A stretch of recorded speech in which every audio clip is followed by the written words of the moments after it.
ඊට පස්සේ පාඩම් කරන සබ්ජෙක්ට් එකකදී පාඩම් කරන සබ්ජෙක්ට් එකකදී ඒතර පාඩම් කරන සබ්ජෙක්ට් එකක් ගත්තොත් එහෙම දැන් කෙමිස්ට්‍රි බයෝ සහ ෆිසික්ස් වල වුණත් අතරම අර ටික කාලයක් යද්දි මතක නැති ප්‍රශ්න එනවා. ඒ ටික කාලයක් යද්දි මතක නැහැ.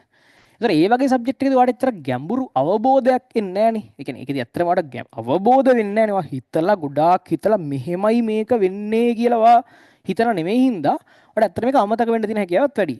ඒක අමතක වෙන්න තියෙන හැකියාව වැඩි. ඒතර ඔය සමස්ත සබ්ජෙක්ට් සියල්ලම ගැන අර සයිකොලොජි පැත්තෙන් කතා කරලා තියෙනවා මේ ෆොගෙටින් කර්ව් එක කියලා එකක්. මේක මේ බොහොම ලෝකෙ හින්න ප්‍රසිද්ධ කතන්දරයක් මේ ෆොගෙටින් කර්ව් එක කියන්නේ මොකක්ද කියන්නේ. ඒතර ඔයා ඉගෙන ගන්න මොනවා හරි සබ්ජෙක්ට් එකක්. ඇත්තටම මේ ඔක්කොටම අදාළයි. මොනවා හරි සබ්ජෙක්ට් එකක් ඔයා ඇත්තටම ඉගෙන ගන්න මේ තියෙන ගතවන කාලය ෆොගෙටින් කර්ව් කියලා ඉන්ටර්නෙට් එකේ හුත් තේරෙයි. මේ තියෙන වාට සබ්ජෙක්ට් එක ඒ කියන කොටස සම්බන්ධව දැනුම් මට්ටම නැත්නම් වාට පුළුවන් මට්ටම කියලා හිතුවොත් එහෙම මේක මේගොල්ලෝ ස්කෝර් එකක් දීලා තිනවා මම හිතන්නේ 35 හරි 35 කියලා පටන් ගන්න ස්කේල් එකකුත් තියෙනවා නැත්නම් 100 කියලා පටන් ගන්න ස්කේල් එකක් තියෙනවා කොහොම හරි ඔයා අර මුලින්ම ඔයා ඉගෙන ගත්තාම ඔක සාමාන්‍යයෙන් 35න් කියන ස්කේල් එකෙන් ගත්තොත් 30ක් විතර වගේ වෙන්න පුළුවන් වෙනවා. ඔයා හොඳට අවබෝධයෙන් හොඳට ඉගෙන ගත්තාම මොන සබ්ජෙක්ට් එක වුණත් ඔයාලට 30ක් විතර වෙන්න පුළුවන් වෙනවා. හරිද? ඒතර කරන ප්‍රශ්න හරියනවා. බහුතරයක් ප්‍රශ්න හරියනවා. ලියන උත්තර වලින් ගොඩක් ඒවා හරියනවා. ඉතින් එහෙම යම් මට්ටමකට එනවා මේ කෙමිස්ට්‍රි බයෝ වලට විතර නෙමෙයි ඇත්තටම අනිත් ඒවාට අදාළයි. ඉතින් ඒක ඊට පස්සේ කාලයත් එක්ක මෙන්න මෙහෙම ඩ්‍රොප් වෙනවා. කාලයත් එක්ක මෙහෙම ඩ්‍රොප් වෙනවා. ෆොගෙටින් කර්ව් එක කියන්නේ ඔන්න ඕකයි. ඉන්ටර්නෙට් එකේ ගහුවම හම්බෙනවා. ෆොගෙටින් කර්ව් එක කියන්නේ මේකයි. කාලයත් එක්ක කොහොම ඩ්‍රොප් වෙනවා. ඒතර ෆොගෙටින් කර්ව් එකක මේ කියන මේ කාලයත් එක්ක මේක බැරිවීම කියන එක ඕනෑම මිනිස්සෙක්ට පොදුයි. සාමාන්‍ය දෙයක්. ඒක වෙන කාටවත් විශේෂයෙන් හැසිරෙන්නේ නැහැ මේ ෆොගෙටින් කර්ව් එක. ඔයාටත් එකයි හොඳටම මේ පන්තියේ පළවෙනි වෙන එකටත් එකයි. සම්පූර්ණ සාමාන්‍ය දෙයක්. ඉතින් ඒක කොහොමද ඒකේ තියෙන ප්‍රශ්නේ නවත්ත ගන්නද හිතන්නකෝ මේ පොඩි කාලයක් එක්ක මේක වෙනවා. සතියක් දෙකක් යද්දි මෙහෙම මේ මට්ටමට එන්න පුළුවන්.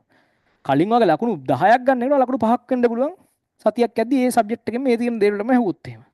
එනිසා මේ ෆොගෙටින් කර්ව් එකක් ඉම්ප්‍රූව් කරගන්න පුළුවන් විදි දෙක තුනක් තියෙනවා. එකක් තමයි ඔයා දැන් මේකේ තියෙනවා මෙන්න මෙහෙම සිද්ධාන්තයක්. ඔයා මේ වැඩේ ආයි ටික දවසකින් බැලුවොත් එහෙම තව ටික දවසකින් ඔයා ෆුල් ඩම් එක දාලා බලනවා. අපි හිතමු තව සතිය දෙකකින් කියලා. සති දෙකකින් ෆුල් ඩම් එක දාලා බලනවා. සති දෙකකින් ෆුල් ඩම් එක දාලා බැලුවට පස්සේ මේක ආයි යනවා මෙන්න මේ වගේ මට්ටමකට. يعني කලින් ගියාටත් වඩා හොඳ මට්ටමකට යනවා. හැබැයි ඒ දෙවනි පාර බැලුවට පස්සේ ඒක අමතක වීමේ රේට් එක කලින්ට වඩා අඩුයිලු. මේ සම්පූර්ණ විද්‍යාත්මක කාරණා මම මේ කියන්නේ. හරිද? මේවා ඕනේ වාට වීඩියෝ එකකදී ඉන්ටර්නෙට් එකේ වුණත් ඕන තරක හොයලා බලන්න පුළුවන්. ඒතර මේක කලින් අමතක වෙච්ච වේගයට වඩා අර දෙවනි පාර බැලුවට පස්සේ අමතක වෙන රේට් එක අඩුයිලු. ඊට පස්සේ ආයෙත් සති 4කින් බලනවා. සති 4කින් බලනවා. සති 4කින් බැලුවම වඩා ආයෙත් පුළුවන් වෙනවා මේක. ඒ වෙලාවේ වඩා අමතක වෙන රේට් එක තව ගොඩාක් අඩුයිලු. ඒකට අමතක වෙන තව ගොඩාක් අඩුයිලු. මුල් පාර බැලුවම ටක් ගාලා අමතක වෙගෙන යනවා. දෙවනි පාර තව ටික දවසකින් බැලුවම ආයෙත් අමතක වෙනවා. නමුත් කලින් තරම් රේට් එකට අඩු වෙන්නේ නැහැ. තවත් වෙලාවකින් බැලුවා. මේකට කියනවා ස්පේස් රෙපිටිෂන් ටෙක්නික් කියලා. Space repetition technique. ඒකෙදි අමතක වෙන එක තව ගොඩාක් අඩුයි. ඒතර ඇත්තට මේ කෙමිස්ට්‍රි කියන්නේ මම ඒ ලෙවල් කරන කාලේ මට කෙමිස්ට්‍රි ඉනෝගනික් එහෙම නිතර අමතක වෙනවා. හරිද? කෙමිස්ට්‍රි ඉනෝගනික් එහෙම මාර අමතක ඉල්ලක් අමතක වෙනවා. ඒතර මම කරේ දැන් ඒක පාඩම් කරාම අමතක වෙනවා. හරිද? පාඩම් කරාම අමතක වෙනවනේ සාමාන්‍යයෙන්. ඉතින් මම කරේ ඕකට ඉතාලම සරල දෙයක්, මහා ලොකු දෙයක් නෑ. මම ඇත්තටම කරේ රිසෝස් බුක් එක ගත්තා. කෙමිස්ට්‍රි රිසෝස් බුක් එක ගත්තා. හොද්දට පිටුවෙන් පිටුව අරගෙන හොඳට බැලුවා. මේක ෆිසික්ස් වලටයි ඕන එකට අදාළයි. හොඳට බැලුවා. හරි. ටික දවසක් යද්දි මට තේරෙනවා දැන් මතක නෑ මට සමහර ඒවා. ටික දවසක් යද්දි උන සතියක් දෙකක් යද්දි අමතකයි. ඊට පස්සේ ආයි සැරයක් මේක බැලුවා. ආයි සැරයක් බැලුවම හරි ඒත් ටික කාලයක් යද්දි අමතක වෙනවා. හැබැයි කලින් තරම් අමතක වෙන්නේ නැහැ. ආයිත් යම් කාලයක් තියලා ආයිත් මාසයක් විතර තියලා ආයිත් ඔක්කොම ටික බලනවා. ඊට පස්සේ අමතක වෙන ශීඝ්‍රතාවය මාර විදිහට අඩු වෙනවා. මේක මේ ෆොගෙටින් කර්ව් එක කියන එක මම දැනගත්තේ ඒ වලින් පස්සේ මේ ඔයාලට කියන්න ඕන හින්දා හොයද්දී හම්බෙච්ච දෙයක්.